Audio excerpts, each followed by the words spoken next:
Women commission गुटे आज पर्यंत करना वुमेन कमिशन तुरंत करंतु एवं तुरंत जो माने दोषी झियो जहा को कही से माने दोषी कि नुह आपण मान कहतु ओडिशावासी निर्धारण करंतु झियो जो मान को पाई कही कि तार प्राणहुति देछि से माने दोषी कि नुह एमएलए दोषी कि नुह से तार कर्तव्य कले कि नहीं एमपी दोषी कि नुह तांकर कर्तव्य काहे करि पारलेनी राज्य शिक्षा मंत्री कर्तव्य काहे करि पारले नहीं मुख्यमंत्री तांकर कर्तव्य काहे करि पारले नहीं जदि करै पारले नहीं क्षमतार बसी रहिबार अधिकार अछि कि एफआईआर काहे कले नहीं मुख्यमंत्री जवाब देबे तांको राज्य रे इज द होम मिनिस्टर आमे निमापड़ा झियर आसु कामना पाई तुरंत आरोग्य पाई मध्य ईश्वर ठारे प्रार्थना करूछु जगन्नाथ ठारे प्रार्थना कौनसी प्रकार टॉलरेंस आमे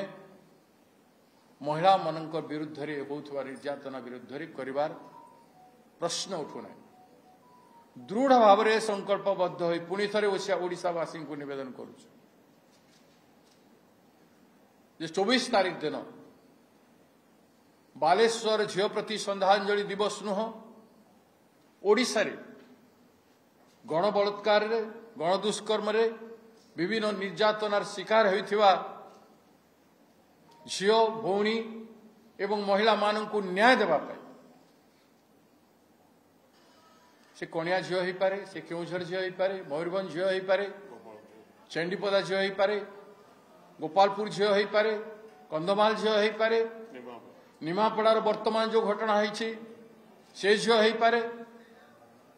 एवं बालेश्वर झियो विशेष करी बालेश्वर झियो काहे की गुरुत्वपूर्ण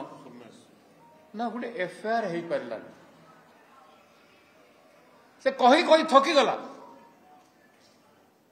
पुलिस को केस रे केते एक्टिव होउछि और को केस रे केते एक्टिव होला नहीं काहे बालेश्वर केस रे काहे की पुलिस एफआईआर कला नहीं से प्रश्न जुग जुग धरी रही जीवो से प्रश्न कला और सी एबीवीपी रो जने क्रियाशील छात्री थिला एवं तारी एफआईआर ग्रहण करा गला नहीं एसपी को कहला पर भी एसपी करै पारले नहीं ताको केवल स्टेशन डायरी हिसाब रे निया गला तापरे एमएलए को अप्रोच करिछि एमएलए किछि एफआईआर को क्रियाशील करबा पाई करि पारला नहीं एमपी क्रियाशील करि पारले नहीं पीड़ितार कहवा सत्य से एजुकेशन मिनिस्टर राज्यर केंद्रर एवं ओडिशार चीफ मिनिस्टर को मध्य टैग करिछि ट्विटर रे समस्त ऑफिस रे डॉक्यूमेंटेशन निश्चय पहुंची थिबो से मान डॉक्यूमेंटेशन देखिबा पई जत्नवान है नहांती माने CM office education minister office MP office MLA office SP office collector office have not been responsive तार एफआईआर करा जाऊ ताकू रेस्पॉन्ड कले नाही प्रतिक्रिया कले नाही एफआईआर करै पारिले नाही फलरे झियो वीडियो जरिया रे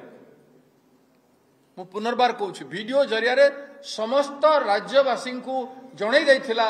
सेते बेले भी एसपी जत्नवान हेलेनी आईसी जत्नवान हेलेनी एमएलए जत्नवान हेलेनी एमपी जत्नवान हेलेनी मंत्री जत्नवान हेले नहीं सीएम भी जत्नवान हेले नहीं एते जत्नवान देखौथिबा व्यक्ति माने काहेकि जत्नवान हेले नाही एफआईआर करेले नाही ए प्रश्न रो उत्तर देबाकू पड़िबो आमे कहिथिलु जुडिशियल कमिटी इन्वेस्टिगेशन करा जाऊ करि नाहंती काहा को दैछंती क्राइम ब्रांच को दैछंती क्राइम ब्रांच रे जहा को दैछंती से किए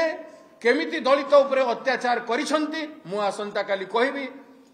मु से पीड़ित व्यक्ति को डकैछि से पीड़ित जड़े युवक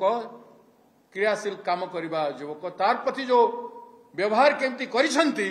तांको द्वारा जस्टिस सोमयार श्री को मिलिबो कि सेटा समस्त पाखे प्रश्न से काली मुझे कह तेणु यहाँ बहुत ही दुर्भाग्यजनक कथा झीटी मरिबा पर्यंत एते संघर्ष कला एफआईआर टी राज्य सरकार करि पारिला नाही एथिरु आईन कानून एवं जनसमाज मानवता समग्र ओडिशार समग्र राज्यर समग्र देशर एवं समग्र विश्वर केवे ओडिशा सरकार को क्षमा दे पारिबे नाही।